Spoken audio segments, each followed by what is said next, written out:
Welcome to my friend Gerrit Cloete, who has the hardest name that I've ever had to pronounce. Some people just call him Gerrit. Gerrit Cloete from South Africa. Gerrit, you've been a client of mine for many, many years. I think 20 years or something, a long time. And you've done a bunch of my programs, and I'm so glad I'm having the chance to interview you. So tell me, how are you an ordinary visionary? Thank you, Robert, for the invitation to be with you. And I actually went down back to my history, and I must say this, that on 8 October 2003, I received an email from our mutual friend, the late Gerrit Fletcher. Ah, And he said to me, there is a marketing guru here in the US that a lot of us are paying a lot of attention to. His name is Robert Middleton. you found that email from 20 years ago? Yeah. That's He crazy. uses his website as the core of his marketing, runs lots of webinars, sends out a weekly excellent newsletter with some new marketing ideas, and has more business than he can handle. Check out his website, sign up, and try using his ideas. The URL is this. He also believes a giveaway is a great way to attract customers. Now, you've infected me with that, that giveaway thing. So I just wanted to say, but it's 20 years, Robert. Yeah, isn't it amazing the connections you make? I remember working with Jerry Fletcher way back when as well, and he was also a great client. But this interview is not about me, it's about you. So tell me how you're an ordinary visionary. Yeah, when I look back at your definition, which is I generate creative ideas and consistently put them into action to make a difference, the word consistently bothered me a little bit.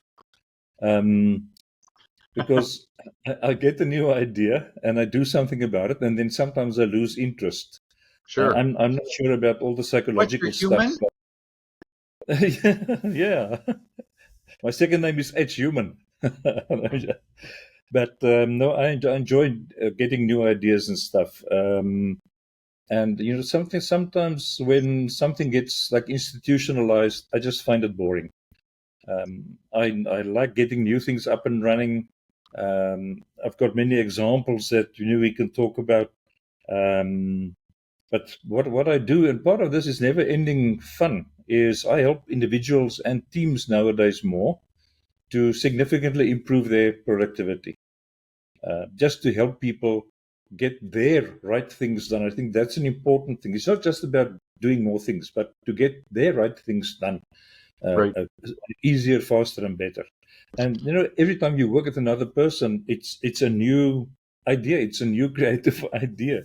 So in the way, I was a little bit hesitant about the word consistently because I sometimes lose a bit of momentum. But new ideas, oh boy, they are fun, and I like seeing things take place. And maybe I can just explain one to you what I mean about where things get boring.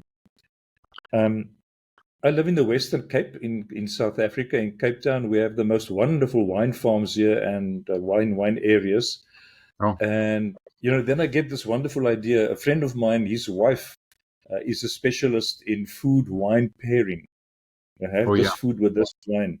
So my creative idea was, hey, let's go to a nice venue. We get to a wine farm and we have a food, wine, productivity principle pairing day. And Did you do I it? get all Not yet. not yet. You see, this is what I mentioned by or meant by not consistently doing it. I get this wonderful idea and I see it in my mind's eye under the oak trees, and there we all are. But the moment the next action is pick up the phone and call the farmer, I lose interest. Aha. Well, let's talk about those ideas that you have put into action because, this whole thing about productivity, helping people be more productive, is obviously important. And you have a lot of insight about that. I mean, I've talked to you for years about the different programs you're putting together and what you're doing, and you put a lot of emphasis on using Microsoft. My mind is blanking. Microsoft what? Outlook. Microsoft Outlook, yeah, Yeah. as a tool, which Mm. sounds kind of dry and boring in some ways, but Microsoft Outlook. So tell me a little bit about your philosophy of productivity. I don't know really where to start, but let me try and capture it like this. And I don't have the diagram ready, but imagine for a moment 3 concentric circles, a small one, and inside that is B. Outside of that is another circle, it's named do. Then Right. you have another circle outside that, have. It's not my philosophy, but it's an Yeah, inside I've out heard. approach to being productive. Be, do, have. So part of that philosophy is 1 January every year I go to Kirstenbosch, and this is the National Botanical Garden here in Cape Town. And my lovely daughter bought me a year's membership, so I can go for as many times as I wish, and I don't pay a cent, so that's nice. But Great. I sit there, and instead of writing a to-do list for the year, I write a to-be list. Huh? I want to be curious. I want to be a great grandfather. I want to be enthusiastic about my work. So I begin with a to-be list. So that's one of my approaches. One of my points of departure is be and do and have. So when you work Um, with clients and you do your hmm. workshops, programs and stuff, is that an exercise that you give them?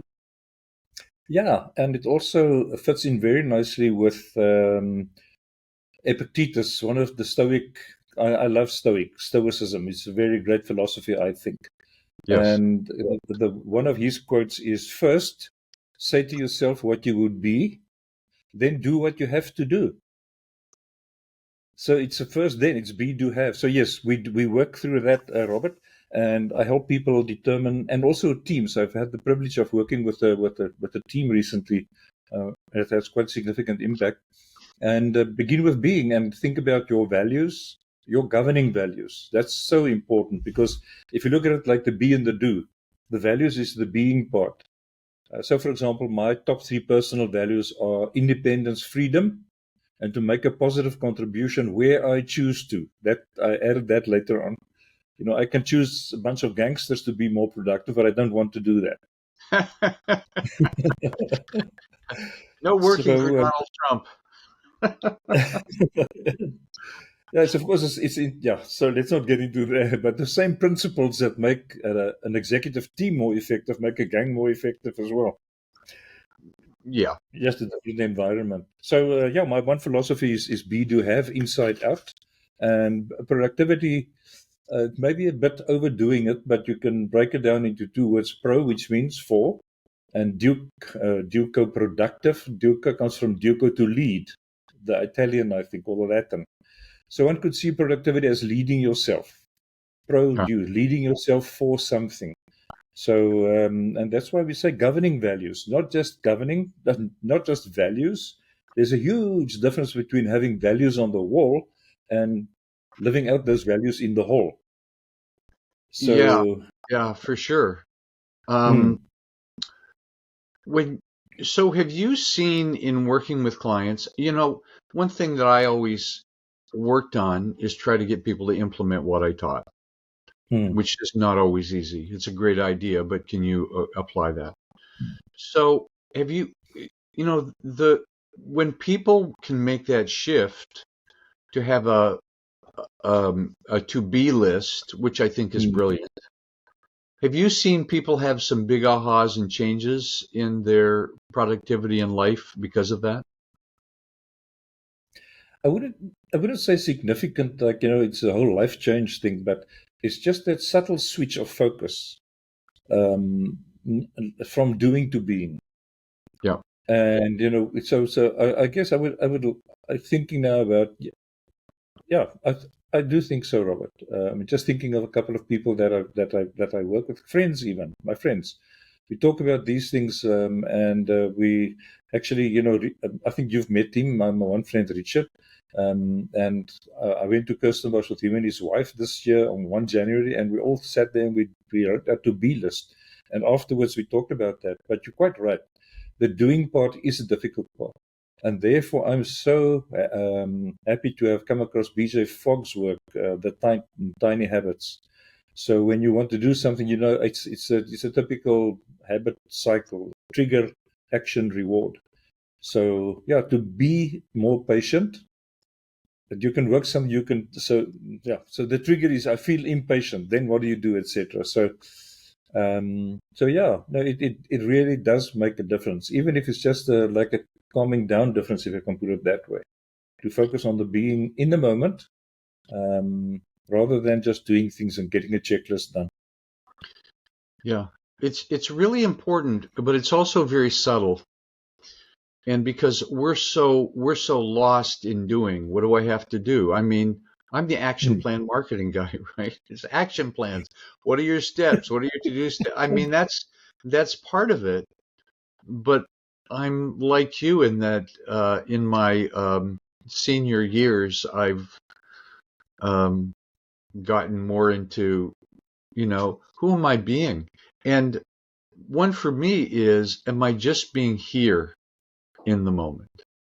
Being aware in the moment. Hmm.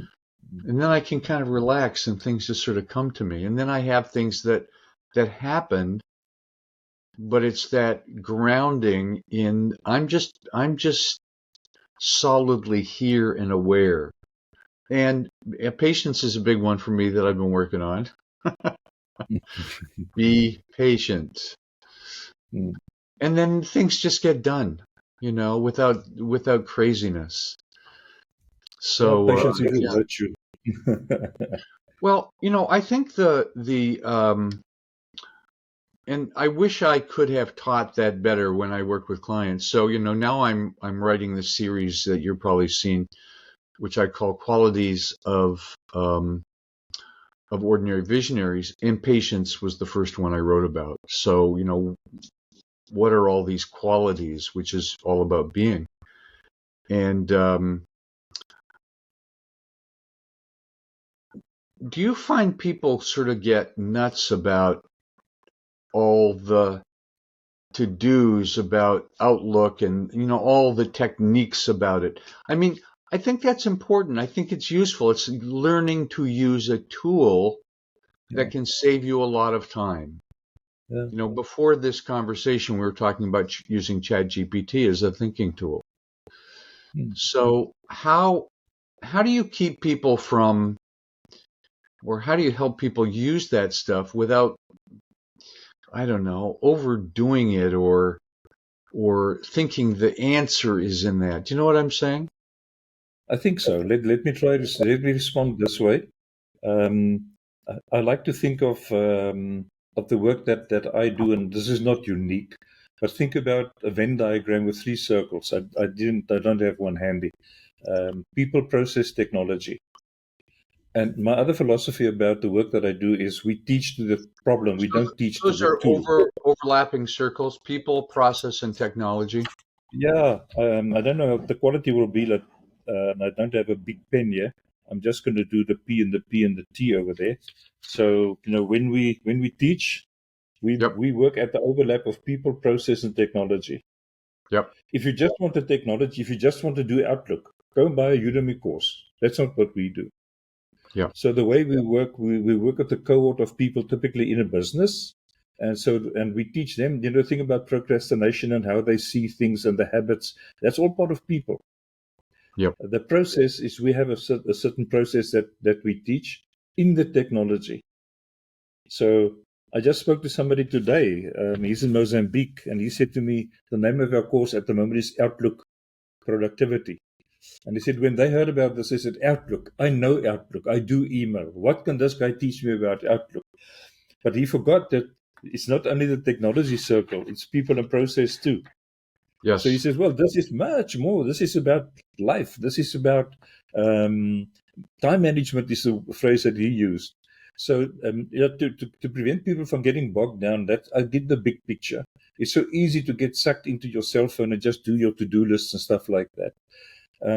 But let me just share with you the excitement.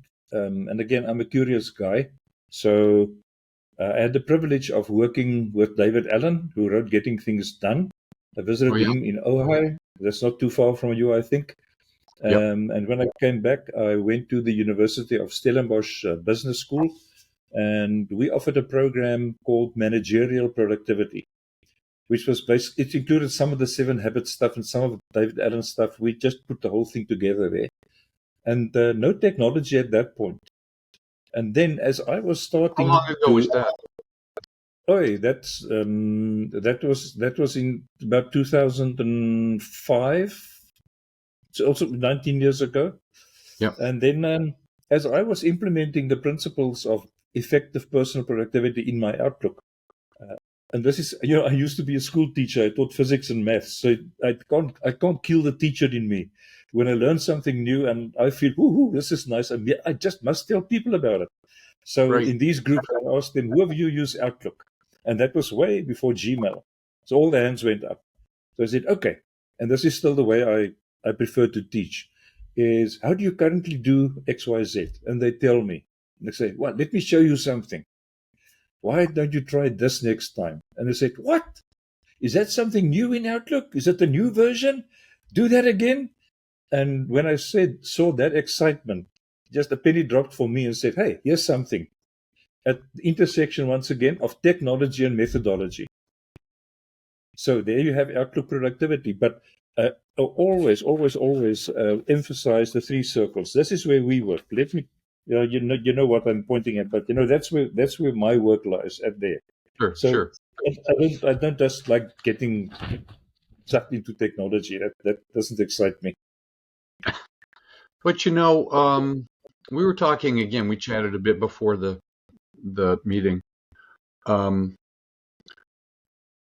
I use ChatGPT as a productivity tool for myself, and other AI tools like being able to transcribe these videos and all kinds of things like that. One of the things that I've noticed with my clients around technology is when it comes to a particular tool, they know about 5% of it, which is the most important part, which is fine. But there are often so many little things, but people are very resistant to learning those things, but then you dig in a little deeper and you find, oh, this can do this and this can do that. And have you found that people kind of resist, you're often teaching techniques like that and they go, oh man, I've never even heard of that technique. Yeah. Exactly today. This the guy I was referring to just now, he said to me his initial resistance to even participate in this course. But he said, as he was going through our little short micro-learning videos, he said it's amazing. And he has had Outlook now for I don't know how long and thought he knew it. And the new things pop up all the time. And I don't know if anybody that's listening to this interview maybe has, it's so easy. If you have Microsoft Outlook and you have the desktop version, not the web version, and you have an email with an attachment and you want to send Robert the attachment, people do the weirdest things to get the attachment sent. They go and save it and attach it again. You just take your mouse, drag and drop the attachment from where it is in the email to the little inbox icon, and poof, new email with the attachment there, and the name of the attachment is stuck into the subject line. That gets people. The moment they see, my word, if I do simple things like this, and they tell me they do actually save up to 40 minutes a day, which is a month a year. So imagine you have a team of 10 people, you save 10 months a year. It's amazing. So I don't know if I answered your question really sufficiently or effectively, but that's the way it is. No, that's good. So, people listening to this are probably thinking, well, given the topic is productivity, it's not just using the tools, it's other things. I don't want to, I have certain things to be productive. One of the things I do is I used to work from really long to-do lists. Maybe I had more stuff to do back then. I mean, I had them on the computer, everything. Ultimately, I discovered that one of the biggest productivity killers is double tasking. Yeah. And that is, you're doing something and then you interrupt that thing. It's not even double tasking. It's like, well, I'll do some of this and I'll do some of this. And at Yeah. the end of the day, half the things are done. Yeah. So if I'm writing something, I won't try to do anything until that writing is complete. It's done. Then the next thing, as opposed to, well, I sort of have wrote this and then I got to get a call. And I don't know, we seem to be very scattered. What are your Yeah, thoughts on that's that? no, you're 100% right. We can say amen and stop because you hit it on the head, the nail on the head. Because and another popular word as part from double task is multitasking. That's even worse. And in my workshops, when I ask people who of you can multitask, guess whose hands go up? The ladies. They believe for some reason they can multitask, but the word is wrong. Yes, you can sit and we can talk and we can listen to music and all that, but you can't use your brain at the same time for more than one thing. And I think, and you illustrated it well when you said do a bit of this, do a bit of that. I think the better word to use is switch tasking. Okay, what is that? And I switch from reading this to doing that to doing this. You can't multitask. You can't do all of that in one moment. So No, you no. switch from one to the other, and every time you switch, you lose focus and you lose productivity, and it takes time to build up again to where you were. Yeah, So if you lose a half a minute, and people tell me they get hundreds of distraction interruptions a day, you lose a lot of time by double tasking or by switch tasking. And one of the challenges that people experience with all the, that's MS Teams and it's WhatsApp and it's this and it's that and it's ping, ping, ping, ping, ping, to turn the things off. And that people find that a challenge. It's an old FOMO thing, fear of missing out. Ooh, what if I miss this? Hey, what if I miss that? But sometimes I think, hey, what would it be like we had this big IT crash now, if oh the yeah, whole internet just broke down for a day? Everything, no telephones, no nothing. It'll be interesting. Exactly. yeah. I'm quite addicted to that, but yeah, I know. Yeah, what would we do? What if we could? What if and then, well, I'd go to my device and read my iPad. Well, maybe, nothing electronic would work. What would you do? That would be pen and paper. Yeah, would be probably a good idea, right? But But just something. mostly we are plugged into this stuff, and it has a sort of addictive quality to it, or it can. For I'm one of the few people in the world that don't own a smartphone. I don't own a cell phone. When I go on an errand, I don't want to have a phone to be, Yeah, I don't need it. And I'm at my yeah, desk most of the time, so I really yeah. don't need it. But we're so, it seems that kind of addiction can't help but hurt productivity. Yeah. So it's like, but Herod, it's so pervasive that it's like the water that we're swimming in. We're swimming in a lake that is double tasking, switch tasking, interruptions, all this kind of stuff. We seem to be getting a lot done, Mm. but are we really? Yeah, I see. One of the issues with that is, and David Allen in his fantastic work talks about, he uses an airplane model. Um, and if you're just sitting in your airplane and your airplane's name is Robert's Life, and the engines are running and you're ready to take off, but there's a lot of rocks and rubble on the runway, you can't take off. What must you do first? Clean the Clear the runway. runway. Yeah. Yeah, then you can take off. But here's the problem. I was driving from Cape Town to Stellenbosch one day, and against the beautiful Stellenbosch mountains, I saw a thick bank of smog. And I said to myself, I'm so glad I'm not there. And when I got there and I looked back to Cape Town, what did I see again? The Cape Town mountains? The same thing. When you're in it, you don't know it. Hmm. So we can get so stuck on the runway, cleaning up runways and this and that and this and that and this and that, that we're in it and we don't know it. Yeah. And that prevents us from going to higher levels of your life, like being and what you talked about. So, but it's really, really an important thing. And coming to iPhones and stuff, the word relevant is also really important, I think. And that is use relevant technology.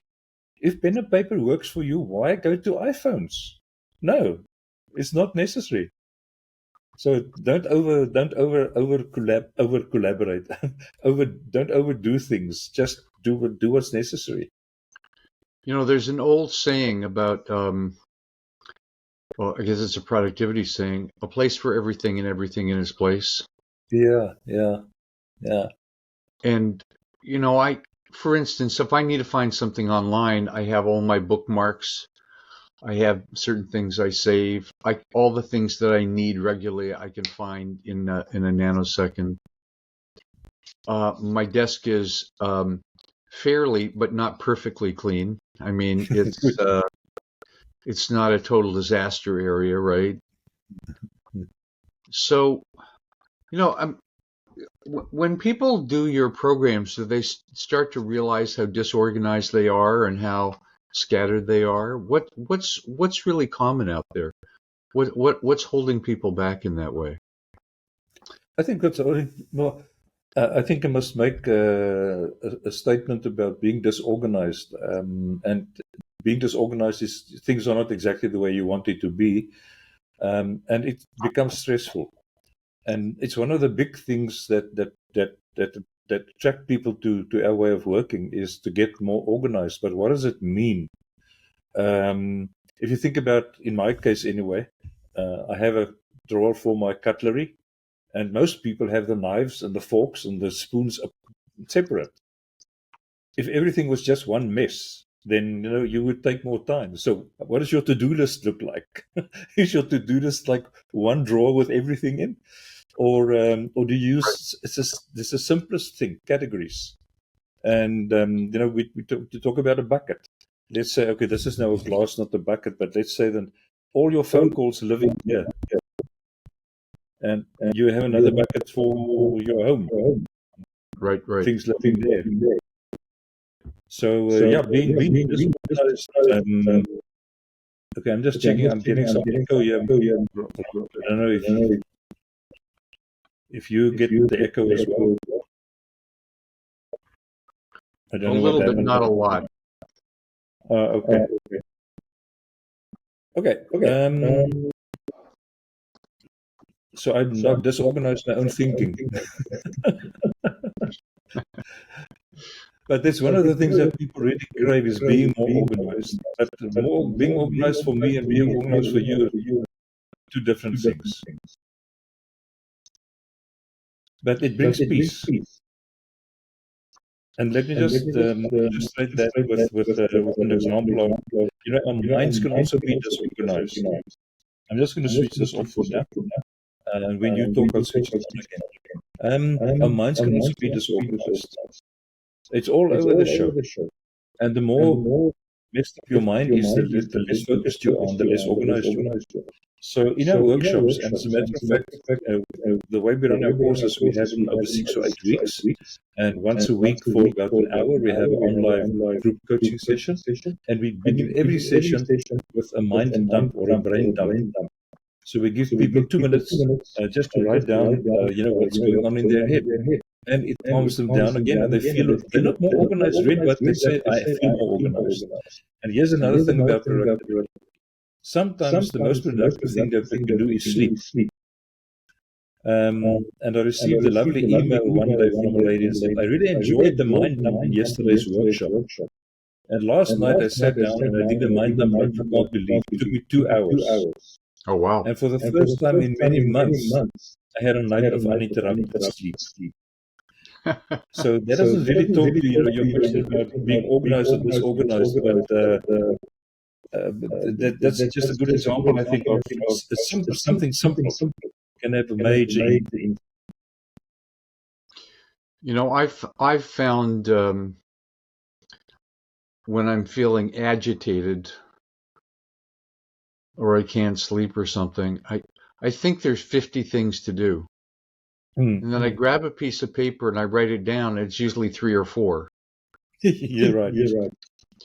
And so it's like these things kind of recycle in your brain. You're like, oh, it's only 3 things. And you're sort of jumping from one to the other. And yeah.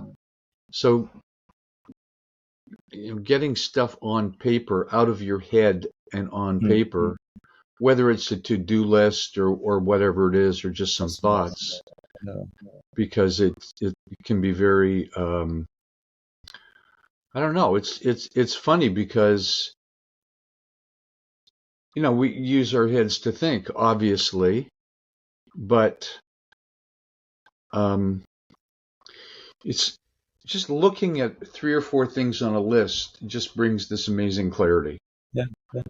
Have In you fact, heard I of got up the this morning in the shower. I was thinking I need to make a list, a big list. Every once in a while, I feel I've got so many things going on. I got to bring it down to a list. I've got some things in my finances, some things in my home, some things in my business, some things like this. And it's like, where are they all? And then when those are all in shape, it's like, okay, fine. Well, here's what I can do today. Yeah, and talking about what you can do today, have you ever heard or are you familiar with the so-called 135 prioritizing method? No, 135. Yeah, No, so you tell have me. your list of things, nothing wrong with that. But for today, select one big thing. And you can define what big and small means. One big thing, 3 medium things, and 5 small things. That's it. That's your day. So just 135 prioritizing. And block out the time in your calendar. Otherwise, it's so easy to feel overwhelmed. But you're quite right. One of my friends, she likes to say, "Oh, I've got 10,000 things to do," and exactly what you do. I say to her, "Well, let's sit down and write them down." And it's about 3 things. You're 100% right, but it's because your head is so messed up. Now, here's the analogy or the metaphor that we can use. Imagine a calm lake, Robert, and you throw a small pebble in there. What do you see? Ripples, And if you throw a huge big rock in there, waves. it's a response that is appropriate to the input. Yeah, But if you take the same pebble and the same big rock to a whitewater river and you throw it in there, what do you see? not Nothing. much. Yeah. So what you said just now is a perfect illustration of you get, oh, there's all these things going on in my mind like whitewater river. And the danger of that is we respond inappropriately to inputs. Because Right. the most important email message comes in, but my head is messed up, so it gets lost. But if you do the mind dump, and if I can encourage you to do one thing after our conversation today, is to take 5 or 10 minutes or 2 minutes, do a mind dump. I like doing it in the evening because it like ties up the day, and then you can have a more peaceful evening. Do it just 5 minutes a day, and life will change. I So just guarantee getting you. those things out of your head that you're working on, and then you have some idea. Yeah, Okay, I'm going to work on that tomorrow. Fine, that's set. exactly. I have to do this. Fine, and then you're And done. 135 your list. Yeah. Well, being Yeah. retired, I have different priorities than I used to. It's not quite as crazy, but But I don't think I can share my screen with you, but let me talk to you about something that's also really important about what we're talking about now, reviewing your list and your things to do and setting out the priorities for the next day. Now, it's a tree that I think is particular to South Africa. The Latin name is the Ziziphus mucronata. And the English for that is the buffalo thorn tree. And I wish I could show you the shape of I'm just going to draw something here, Robert. It's just exaggerating, of course. okay, the buffalo thorn tree. Buffalo thorn tree, yeah. So I let's can say this imagine. is the trunk of the thorn tree, and that's a highly exaggerated shape of a twig. It Yeah, doesn't go in a straight line, it goes like that. yeah. And the interesting thing and the fantastic thing about this is that at every point where there is a change in direction, it forms a pair of thorns. Ah, A short thorn and a long thorn looking in the opposite direction. uh-huh. And one of our indigenous groups of people, the Shangaan people, they say life is like this. Life is not a straight line affair. There are many times in your life that things change. And every time something changes, let's learn from the shape of these thorns. The short thorn is looking back. The long thorn is looking forward.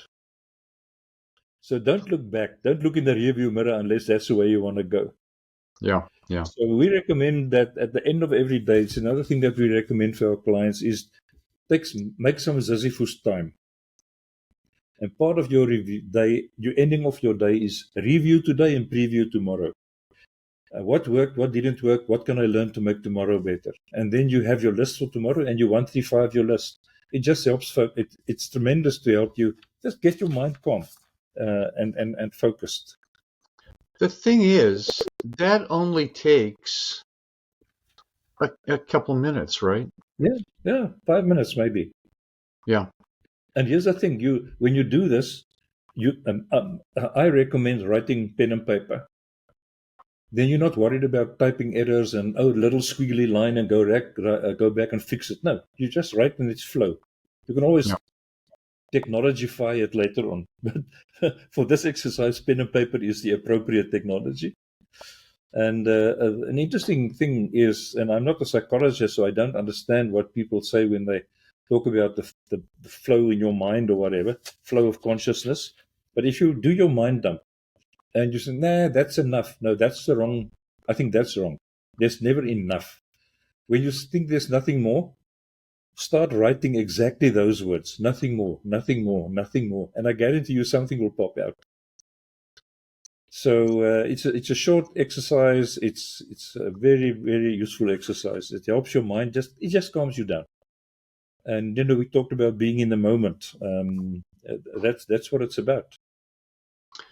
Let's talk about some other things related to productivity.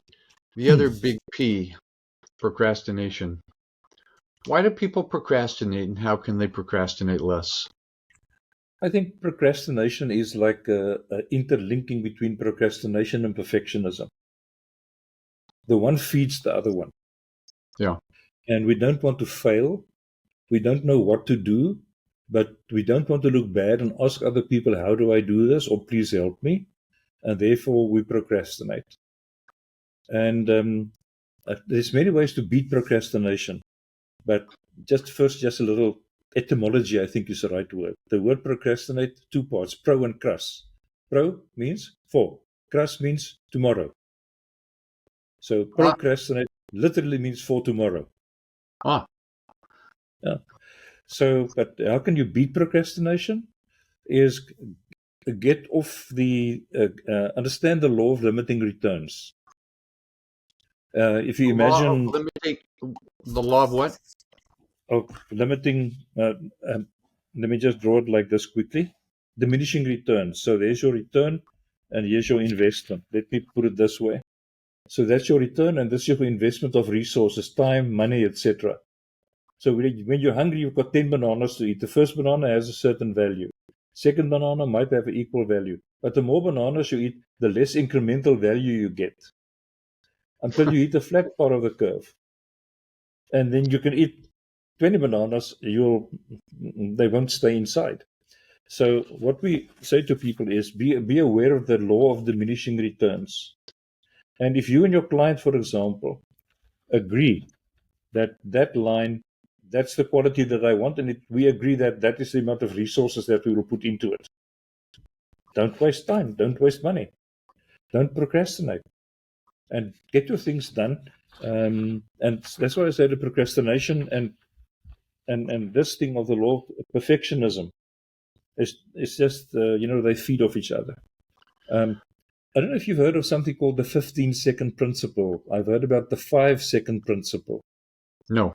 But the idea is just engage with something for 15 seconds. And you'll probably find yourself doing more. Something for 15 seconds? Give me an example. Yeah, well, let's say I'm procrastinating on reading this wonderful book that was gifted to me by Robert Middleton after our what do you call that thing? I wanted to show you this book, Thrive by Alan Weiss. Stop wishing your life away. Right. Using that as an example, I want to read this book. Oh, well, I don't want to read the book now, and maybe I don't. Just engage with the book for 15 seconds. Yes. So engage the thing that you procrastinated about just for 15 seconds. You will probably survive. I don't know if I'm committed to the book, but 15 seconds. And all of a sudden you find you're reading it for half an hour. Exactly. That's So the you thing. kind of trick your mind into thinking, well, it's not going to be a big thing. Yeah.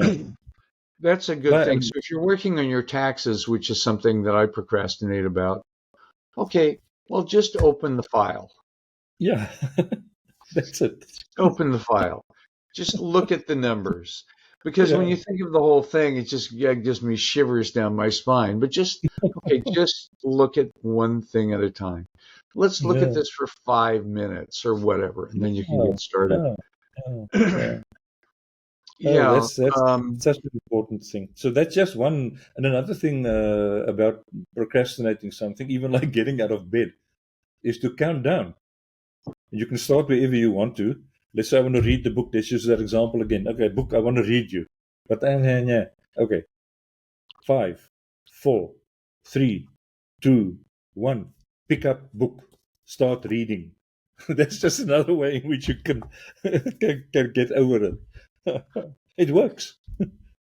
Yeah. So you don't have to go into some big psychological No, machinations, no, but it's no. developing some little tricks or habits to get you out of the rut. Yeah. Um,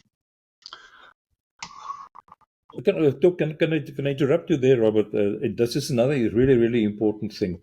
And that is, we should stop believing our lies, especially the ones we tell ourselves. And some really we tell ourselves unproductive. lies. Okay, let me ask you, and please answer honestly. Have you ever said these words? I don't have the time. Oh, sure. That's a lie. It is a lie. Have you or anybody that you know ever said, I find it so difficult to say no to people? Yeah. That's a lie. I can't delegate. That's a lie. It's just so how do you see things? How do you think about things? If you keep telling yourself, I don't have the time, you won't have the time, so to speak. It's a self-fulfilling prophecy. Yeah. Exactly. And But can I give you I want to talk about just something quickly, and that's about so-called time management. In any group, I ask people, give me your definition of time. And after about 5 minutes of umming and ahhing, every person has a different definition of time. So I said, well, how can you manage something you can't even define properly? Okay, yeah. So how about action management? And I won't ask you to participate in this, but let me give you what I sometimes do online as well. I say to the group, okay, we're going to talk about time management and action management. And everybody closes their eyes. And I ask them, think back to your first romantic kiss. And you should see the smiles on their faces. And then with the eyes closed, I ask them, how long ago did that happen? Oh, 10 years, 5 years, 20 years, 50 years, whatever. I say, yeah. okay, how long did the kiss last? I don't know. 10 seconds, 10 minutes, I don't know. So what's the point here? It's not how long something takes that creates the impact, but what you do. So Yeah. we shouldn't say, I don't have the time. We should proactively say, well, I choose not to take this action. I choose not to read this book and make peace with that. I have the time to read it. I just choose not to. So it's not really about time management, but priority management, or like I like to think impact management. What's the impact of doing this or not doing this? What's the upside of this? What's the downside of this? And all of those kind of things helps us just to make a better decision. Not the perfect decision, but I think to make a better decision about, what's the best thing to do right now. If you were to interview the so-called most productive person in the world, you get sort of an archetype of a very, very productive person. Um, what would their day look like? They get up when they want to get up. That doesn't mean well, let me use myself as an example. I get up at 8 minutes past 5 every morning. 8 minutes past 5. Yeah. Why? Because 5 plus 8 is 13, and I like Probably get 13. more done in the first 2 hours of the day than Yeah. that's crazy. Okay, But no, so like getting up and do your morning routine. I think the morning routine is really important. Then keep your review your day, preview your day. Am I ready for everything? And a really important thing is that when you plan your calendar, keep 20% open, unscheduled time. So that would be one thing that if I look at your calendar and it's back-to-back meetings, that's unproductive for me. So one of the hallmarks, I think, of a productive person is a flexible calendar. I like to call it a trellis calendar. what calendar? So a trellis, so like a trellis that you have plants go against the trellis. You have the framework, Yeah. but you not the solid thing. It's like making a game plan for, I don't know, American football, but I'm sure. Would you say that the people that play football or baseball or whatever, they have a game plan? They know the opposition, who they're playing, where they're playing, etc. But the game plan doesn't include that the quarterback will be tackled halfway through the second half or whatever. The tackles in life happen all by themselves. So Yeah. we must be ready. We must create space to have in the moment one can adapt and be flexible and make a better decision. So and then another thing, I don't really like the word or the phrase work-life balance. It doesn't work for me. There's Hmm. a word that is being used nowadays is integrated life. And I think I live an integrated life. I get up when I want to. I work. I go to the shop at 10 o'clock in the morning. Sometimes I go for a walk in the afternoon. It's fine. So, but I think a most productive person would be like a starfish. What do you call them, Robert? Starfish or sea stars? Starfish. Those animals, starfish. Now I don't know. I'm going to talk about this for a minute or two. This is maybe one of the most important things for me about a productive person. The starfish has 5 legs. Let's call them legs. The starfish doesn't have blood. It uses water. I'll send you a beautiful little video about this. But the most remarkable thing about a starfish is it doesn't have a brain. Around its mouth, yeah, if it's got its tiny little mouth, and around the mouth is the so-called nerve ring or the neural ring. And the nerve ring is connected to all the legs. And the thing about a starfish, there's central coordination, but decentralized action or execution. So each of the legs can go and figure out what it is. And I never knew until 2 weeks ago that at the end of every leg there's a light sensor. Now Really? coming back to a productive person, the 5 legs. Okay, every leg sends information to the central neural ring, nerve ring, which then says, considering all the information that I have, let's go there. Right. And it's also, this is not physically or it's not proven scientifically, but let's just make a story. If you cut through the nerve ring, all coordination is lost. Every leg still knows I must go look for food. And you can imagine this thing tearing itself apart and killing itself because there's no coordination. Hmm. So a highly productive person, I think, will have a nerve ring, coordinating all the areas of life, family, friends, sport, whatever. Some people call it the personal mission statement. Other people call it governing values. But whatever it is, if you don't have that, then how can you decide what to do and not to do? How can you decide what to prioritize? Because if you don't have that, it's like the various areas of your life, they can pull you apart. And you stop living the life that you really deserve. I don't know, that's so maybe that captures it. Become a starfish person.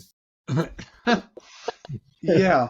I like that idea. I mean, a lot of people talk about purpose and direction and all of that Mm, kind of thing. mm, And see, I'm like you. I come up with a lot of ideas, but then one of the things. See, even being retired, I'm quite busy doing things with ordinary visionaries, etc. mm, mm, But I don't want to get to a place where all of a sudden my life is full of a million projects. mm, You know, it's like I want to enjoy some things enjoy my music, enjoy relaxing, enjoy whatever. So I can, so my orientation is less about productivity, although there is productivity, Mm. but it's about savoring life. Mm. So whatever orientation you have, what's the orientation? You know, we work for X number of years and then perhaps we retire, but we ask, well, what are we doing all this work for? Is it just to make money? Or is it around really making a difference and having an impact that's positive and uplifting things? Yeah. Well, I think what you So say there what's that about orientation, I think, is really important. yeah, that's part of the nerve ring, isn't it? Your mindset about choosing what you want to do. That's why I mentioned one of my values is making a positive contribution where I choose to. Yeah. So I think that's part of the thinking. And yeah, purpose. I don't. Sometimes I wonder about purpose, and I refer to Kirstenbosch a lot. In one of the shops there, that you have these little aerosol testers that you can sample it. On one was labeled tester, and the other one was labeled try me. Now, guess which one gets the most attention? Try me. Try me. Yeah. So about life purpose is, I think we should just try things and see if it works for us or not. Another little video I saw the other day, the guy said something to the effect of action provides information, action gives information. Just do something and you'll get information from that weather. So I wouldn't say I'm over exaggerating now. Don't spend a day on Table Mountain in the fog and in the mist and come down highly spiritualized. Oh, I've got my purpose. I don't think that works. Just do things and see what works for you. See what you enjoy. And for me, that's productivity is not doing. Productivity is, as I said earlier, maybe the most productive thing to do is to spend a day listening to Beethoven or to jazz in your case.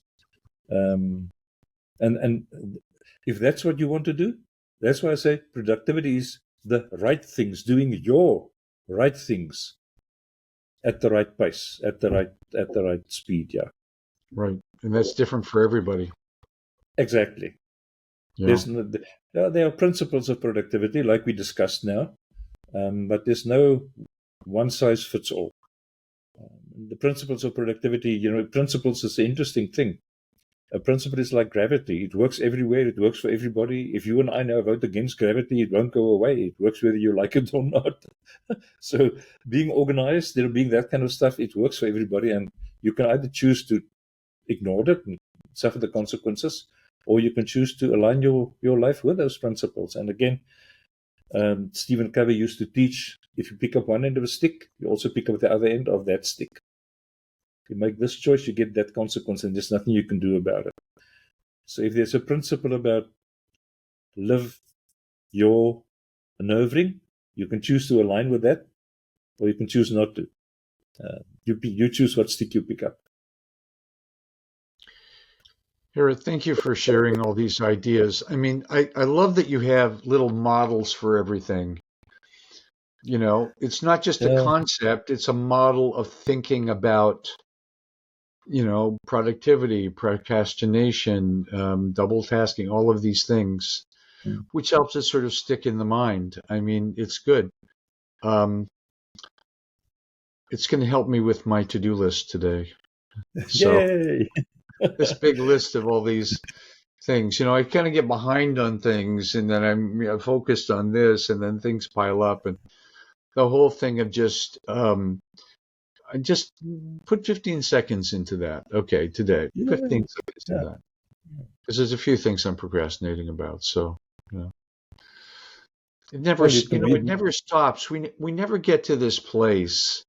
No one will ever get to this place of complete flow in everything all the time. I mean, things come up, things break, the power goes out. My power went out yesterday, things like that, Life happens. And you have to just go, okay, well, you have to deal with what is in front of you in the most resourceful way you can.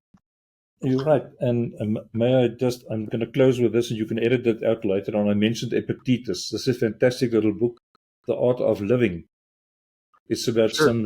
Epictetus is Stoicism. And the date in this is 24 September 1996. So we're talking about picking up sticks and whatever you want to do.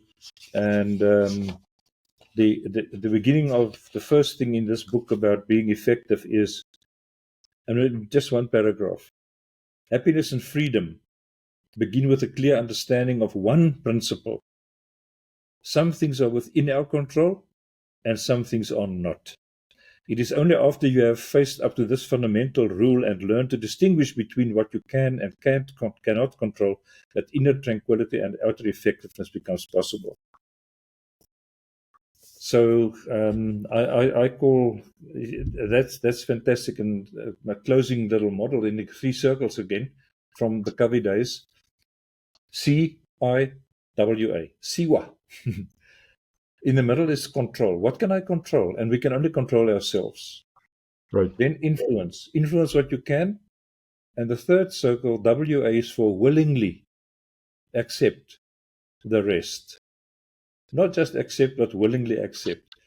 If you driving on a highway and somebody cuts in front of you, willingly accept that behavior. You can't do anything about it. Don't allow it to upset you. Yeah, I'm glad you mentioned Epictetus. A Stoic. There's a lot of books. Stoicism is very popular these days. There's a lot of books on it, and it's a very good practical philosophy for living in the moment. With again, with the things you can control and how to deal with the things you can't control. Yeah, and not letting things upset you so easily. Yes. Things are flowing the way they're flowing. Okay, so in the moment, how can I deal with this creatively? Yeah, it's said that if something happens for your whole life it has prepared to happen. So just accept that it's happening. That's what it's supposed to be. So yeah. Now, Stoicism, sometimes people mistakenly say that Stoics don't have emotion. And you get, oh, that's very Stoic. No. Stoicism acknowledges emotions. But here's the thing. Don't allow emotions behind the steering wheel of your car. Put it in the passenger seat with a good safety belt. I like that that metaphor. Yeah, very good. Gerrit, thank you so much for taking the time for sharing your wisdom about productivity with us. Lovely. Thank you, Robert. Thanks for talking. It's just lovely seeing you again and talking with you again. Thank you.